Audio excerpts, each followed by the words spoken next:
Hello friends, welcome to our channel test analysis. Delhi police constable 14 नवंबर 2023 को पूछे गए जीके जीएस के क्वेश्चन। ये पार्ट सेकंड। क्वेश्चन फर्स्ट, किस आयु वर्ग के बच्चों को शिक्षा का अवसर प्रदान करने का माता पिता का मौलिक कर्तव्य है? ऑप्शन है 7 से 14 वर्ष, 6 से 16 वर्ष, 6 से 14 वर्ष और 6 से 15 वर्ष। तो इसका जो राइट ऑप्शन होगा वो होगा ऑप्शन 3, 6 से 14 वर्ष। ये जो मूल कर्तव्य है ये भारतीय संविधान के अनुच्छेद 51A के में है।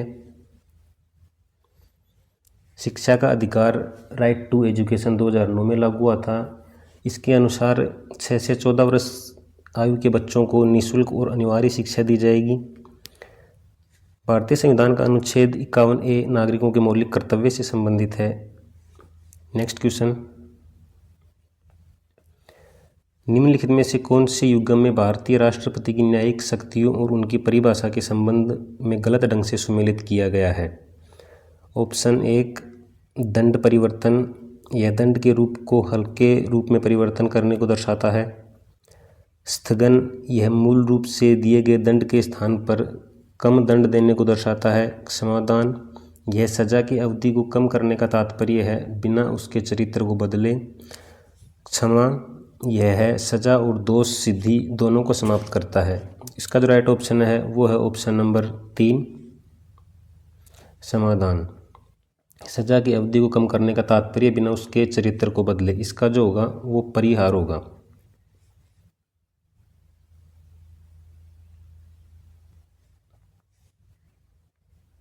नेक्स्ट क्वेश्चन, निम्नलिखित में से कौन सी आरबीआई पंजीकृत एनबीएफसी एमएफआई है जो ग्रामीणों के संयुक्त दायित्व समूह है ऋण मॉडल पर काम करती है? ऑप्शन है Asirvad Micro Finance Limited, ESAF Micro Finance Limited, Fusion Micro Finance Limited, BSS Micro Finance Limited. इसका जो राइट ऑप्शन है वो है option 3, Fusion Micro Finance Limited. यह भारत में वंचित महिलाओं को वित्तीय सेवाएं प्रदान करती है। कंपनी का उद्देश्य महिला उद्यमियों को उनके छोटे व्यवसाय के लिए ऋण तक आसान पहुंचान प्रदान करने के लिए उन्हें सशक्त बनाना है। क्वेश्चन 4, निम्न में से कौन सा उत्तर प्रदेश की जीविका फसल का उदाहरण है? ऑप्शन 1, जूट, कपास, गेहूं, गन्ना। इसका जो राइट ऑप्शन होगा वो होगा ऑप्शन नंबर 3, गेहूं। गेहूं उत्तर प्रदेश में उगाई जाने वाली प्रमुख जीविका फसलों में से एक है। जीविका फसलें वे फसलें होती हैं जो मुख्य रूप से किसान के परिवार के उपभोग के लिए उगाई जाती हैं, ना कि बिक्री व व्यापार के लिए। जूट मुख्य रूप से पश्चिम बंगाल में और बिहार, असम में उगाई जाती है, जिसे गोल्डन फाइबर भी बोला जाता है। कपास मुख्य रूप से गुजरात, महाराष्ट्र और पंजाब में उगाई जाती है। नेक्स्ट क्वेश्चन, एनी बेसेंट किसके प्रभाव में फेबियन समाजवादी बनी थी? ऑप्शन हैं Charles Turner, George Bernard Shaw, Sigmund Freud और थर्म मिलर। इसका जो राइट ऑप्शन है वो है option number 2, George Bernard Shaw. Fabian Society, इसकी स्थापना 1884 ईस्वी में की गई थी। यह ब्रिटिश समाजवादी संगठन था जिसका उद्देश्य क्रांतिकारी तरीकों के बजाय क्रमिक और सुधारवादी प्रयासों के माध्यम से लोकतांत्रिक समाजवाद के सिद्धांतों को आगे बढ़ाना था। समिति का प्रभाव राजनीति, शिक्षा और सामाजिक सुधार के क्षेत्र में फैला हुआ था। नेक्स्ट क्वेश्चन, इब्न बतूता की यात्राओं, जिसे रेहला कहा जाता है, मूल रूप से किस भाषा में लिखी गई है? ऑप्शन है फारसी, प्राकृत, अरबी, उर्दू। इसका जो राइट ऑप्शन है वो है ऑप्शन नंबर 3, अरबी भाषा। इब्न बतूता मोरक्को का रहने वाला था, जिन्हें अपनी यात्राओं के लिए जाना जाता है। रेहला उनकी यात्रा वृत्तांत का नाम है। उनकी यात्रा शुरू में हज, मक्का की इस्लामिक तीर्थ यात्रा पर जाने की इच्छा से प्रेरित थी। नेक्स्ट क्वेश्चन, भारतीय संविधान का कौन सा अनुच्छेद यह कहता है कि भारत का कोई भी नागरिक किसी विदेशी राज्य से कोई उपाधि स्वीकार नहीं करेगा? ऑप्शन फर्स्ट, अनुच्छेद 18(3), अनुच्छेद 18(4), अनुच्छेद 18(2), अनुच्छेद 18(1). इसका जो राइट ऑप्शन है वो है ऑप्शन नंबर 3, अनुच्छेद 18(2). भारतीय संविधान का अनुच्छेद 18 उपाधियों के उन्मूलन से संबंधित है। अनुच्छेद 18 के खंड 2 में यह कहा गया है कि भारत का कोई भी नागरिक किसी विदेशी राज्य से कोई भी उपाधि स्वीकार नहीं करेगा। Next question, Ananta R Krishnan का संबंध किस वाद्य यंत्र से है? ऑप्शन है बांसुरी, मृदंग, संतूर, सितार। इसका जो राइट ऑप्शन है वो है ऑप्शन नंबर 2, मृदंग। नेक्स्ट क्वेश्चन, भारत से पहले नीति निर्माण के उद्देश्य से पंचवर्षीय योजना किस देश ने शुरू की थी?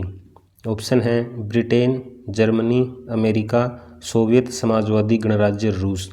इसका जो राइट ऑप्शन है ऑप्शन नंबर 4, सोवियत समाजवादी गणराज्य रूस। रूस पंचवर्षीय योजनाएं शुरू करने वाला पहला देश था और भारतीय संविधान में पंचवर्षीय योजनाओं का जो स्वरूप है वो भी रूस से ही लिया गया है। रूस ने जोसेफ स्टालिन के नेतृत्व में 1928 में अपनी पहली पंचवर्षीय योजना शुरू की थी। भारत ने की थी अपनी पहली पंचवर्षीय योजना 1951। पहली पंचवर्षीय योजना का प्राथमिक लक्ष्य देश का तेजी से औद्योगिकरण करना और उनकी अर्थव्यवस्था को बढ़ावा देना था। नेक्स्ट क्वेश्चन, मोहनजोदड़ो में स्थित महान स्नानागार का उत्खनन निम्नलिखित में से किस क्षेत्र में किया गया था? ऑप्शन है दुर्ग, आवासीय परिसर, निचला शहर या घर का आंगन। इसका जो राइट ऑप्शन है वो है ऑप्शन नंबर 1, दुर्ग में। महान स्नानागार मोहनजोदड़ो की प्राचीन संस्कृति की सबसे प्रसिद्ध और अच्छी तरीके से संरक्षित संरचना में से एक है। महान स्नानागार का जो एरिया था वो 12 मीटर लंबा, 7 मीटर चौड़ा और 2.4 मीटर गहरा था। इसका उपयोग संभवतः अनुष्ठानिक स्नान के लिए किया जाता था। नेक्स्ट क्वेश्चन, निम्नलिखित में से कौन सा कथन कृषि भूमि पारिस्थितिकी तंत्र के बारे में सही है? कथन फर्स्ट, कृषि भूमि एक मानव निर्मित पारिस्थितिकी तंत्र है। कथन सेकंड, कृषि भूमि पारिस्थितिकी तंत्र में बहुत कम आनुवंशिक विविधता पाई जाती है। इसका जो राइट ऑप्शन है वो है ऑप्शन नंबर 2। कथन 1 और 2 दोनों ही सही हैं। नेक्स्ट क्वेश्चन, भरतनाट्यम किस राज्य से उत्पन्न हुआ है? ऑप्शन है तमिलनाडु, महाराष्ट्र, आंध्र प्रदेश, तेलंगाना। इसका जो राइट ऑप्शन है ऑप्शन नंबर 1, तमिलनाडु। भरतनाट्यम एक भारतीय शास्त्रीय नृत्य है जो तमिलनाडु के मंदिरों से उत्पन्न हुआ है। यह भारत की सबसे पुरानी शास्त्रीय नृत्य परंपराओं में से एक है जिसको प्राचीन तमिल संस्कृति से जुड़ी हैं जिसकी जड़ें प्राचीन तमिल संस्कृति से जुड़ी हैं। यह नृत्य शैली आमतौर पर एकल नर्तक द्वारा की जाती है और कर्नाटक संगीत के साथ होती है। भरतनाट्यम को देवदासी नृत्य भी कहा जाता है। नेक्स्ट क्वेश्चन, टोक्यो ओलंपिक 2021 में भारत का पहला पदक किसने जीता था? Option Lovlina Borgohain, Mirabai Chanu, Mary Kom, PV Sindhu. इसका जो राइट ऑप्शन होगा वो ऑप्शन नंबर 2, मीराबाई चानू। निम्नलिखित में से कौन सी उत्कृष्ट गैस नहीं है? Organ, nitrogen, neon, helium. इसका जो राइट ऑप्शन है ऑप्शन 2, नाइट्रोजन।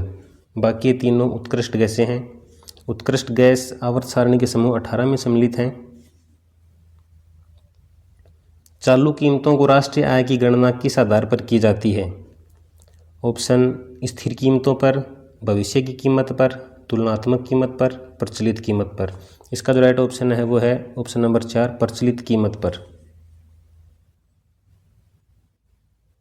इनको सम्मिलित करना है। उत्पादक हरे पौधे, प्राथमिक उपभोक्ता खरगोश, द्वितीयक उपभोक्ता लोमड़ी, अपघटक बैक्टीरिया और कवक। उत्पादक यह खाद्य श्रृंखला का आधार है और आमतौर पर हरे पौधे होते हैं जो प्रकाश संश्लेषण के माध्यम से अपना भोजन बनाते हैं। प्राथमिक उपभोक्ता जो होते हैं वो शाकाहारी होते हैं और इनको सीधा खाते हैं जैसे खरगोश, हिरण इत्यादि। द्वितीयक उपभोक्ता ये मांसाहारी होते हैं जो प्राथमिक उपभोक्ताओं को खाते हैं जैसे शेर, लोमड़ी और जो भी शिकारी जीव जंतु हैं वो। अपघटक ये मृत जीवों और अपशिष्ट उत्पादों को तोड़ने में महत्वपूर्ण भूमिका निभाते हैं जिससे पारिस्थितिकी तंत्र में पोषक तत्व वापस आ जाते हैं।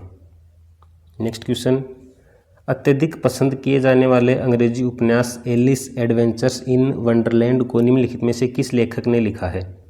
Harman Melvin, Edgar Allan Poe, Lewis Carroll, Mary Shelley. इसका जो राइट ऑप्शन है वो है ऑप्शन नंबर 3, लुइस कैरोल। इस उपन्यास को 1865 में लिखा गया था। नेक्स्ट क्वेश्चन, निम्न में से कौन से शब्द 42वें संविधान संशोधन अधिनियम द्वारा प्रस्तावना में जोड़े गए थे? ऑप्शन है न्याय और सामाजिक बंधुत्व, गरिमा का आश्वासन, विचार की स्वतंत्रता, समाजवादी और धर्मनिरपेक्ष। इसका जो राइट आंसर है वो ऑप्शन नंबर 4, समाजवादी और धर्मनिरपेक्ष। 42वें संविधान संशोधन जो 1976 में हुआ था, इसके द्वारा भारतीय संविधान की प्रस्तावना में समाजवादी और धर्मनिरपेक्ष शब्द जोड़े गए।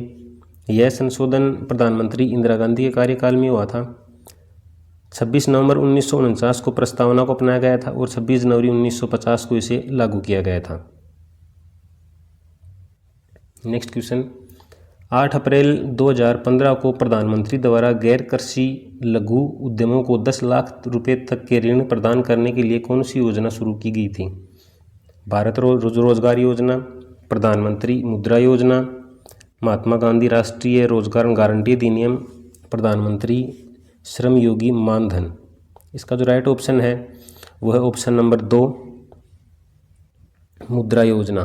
मुद्रा योजना 8 अप्रैल 2015 को शुरू की गई थी। इसकी अगर अपन फुल फॉर्म की बात करें तो micro units development and refinance agency limited. Next question, 2011 की जनगणना के अनुसार निम्न में से किस राज्य और केंद्र शासित प्रदेश में साक्षरता दर सबसे अधिक दर्ज की गई थी? गोवा और लक्षद्वीप, मिजोरम और दिल्ली, केरल और लक्षद्वीप, केरल और पुडुचेरी। इसका जो राइट ऑप्शन है वो है ऑप्शन नंबर 3, केरल और लक्षद्वीप। 2011 की जनगणना के अनुसार केरल की जो साक्षरता भारत में सबसे अधिक है 93.91% और लक्षद्वीप की है 92.28%। दशक के आधार पर पहली बार जनगणना 1881 ईस्वी में की गई थी। 1939 में फॉरवर्ड ब्लॉक की स्थापना किसने की थी? ऑप्शन है महात्मा गांधी, चित्तरंजन दास, सुभाष चंद्र बोस, जवाहरलाल नेहरू। इसका जो राइट ऑप्शन है वो है ऑप्शन नंबर 3, सुभाष चंद्र बोस। भारतीय राष्ट्रीय कांग्रेस से इस्तीफा देने के बाद सुभाष चंद्र बोस ने 1939 में फॉरवर्ड ब्लॉक की स्थापना की थी। फॉरवर्ड ब्लॉक का गठन ब्रिटिश औपनिवेशिक शासन को चुनौती देने के लिए किया गया था। सुभाष चंद्र बोस को भारतीय स्वतंत्रता संग्राम के प्रमुख नेता थे, जो भारतीय राष्ट्रीय सेना यानी इंडियन नेशनल आर्मी के गठन में उन्होंने महत्वपूर्ण भूमिका निभाई थी। प्रधानमंत्री गरीब कल्याण योजना किस वर्ष शुरू की गई थी? 2014, 2017, 2016 और 2015। इसका जो राइट ऑप्शन है वो ऑप्शन नंबर 3, 2016। यह योजना कराधान कानून अधिनियम 2016 का हिस्सा थी। योजना को प्रधानमंत्री मोदी द्वारा घोषित किया गया था। योजना का मुख्य उद्देश्य काले धन पर अंकुश लगाना था और अघोषित आय को मुख्य धारा की अर्थव्यवस्था में लाना था। निम्न में से किसे भरतनाट्यम नृत्य को 2021 में प्रतिष्ठित नृत्य कला निधि पुरस्कार मिला? ऑप्शन है चित्र विश्वेश्वरन, पद्मा सुब्रमण्यम, गुरु विपिन सिंह, पंडित बिरजू महाराज। इसका जो राइट ऑप्शन है ऑप्शन 1, चित्र विश्वेश्वरन। इन्होंने 1992 में पद्मश्री सहित कई प्रतिष्ठित पुरस्कारों से सम्मानित किया गया है।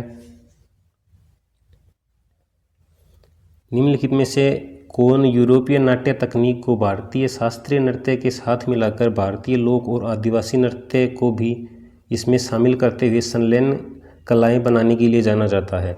ऑप्शन है उदय शंकर, केलुचरण महापात्र, वेम्पटी चिन्ना सत्यम, विपिन सिंह।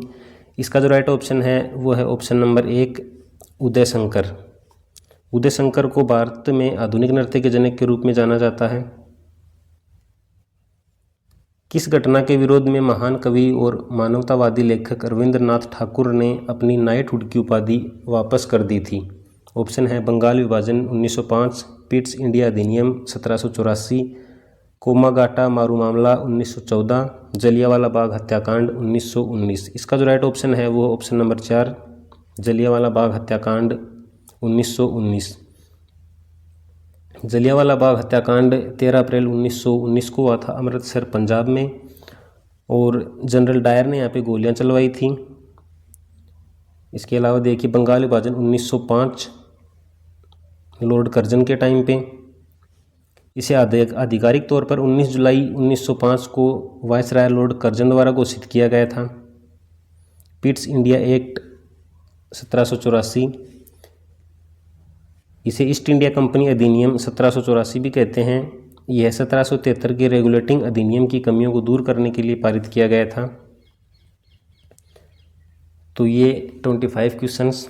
अगर वीडियो अच्छा लगा हो तो लाइक करें, शेयर करें और चैनल को सब्सक्राइब करें। Thank you.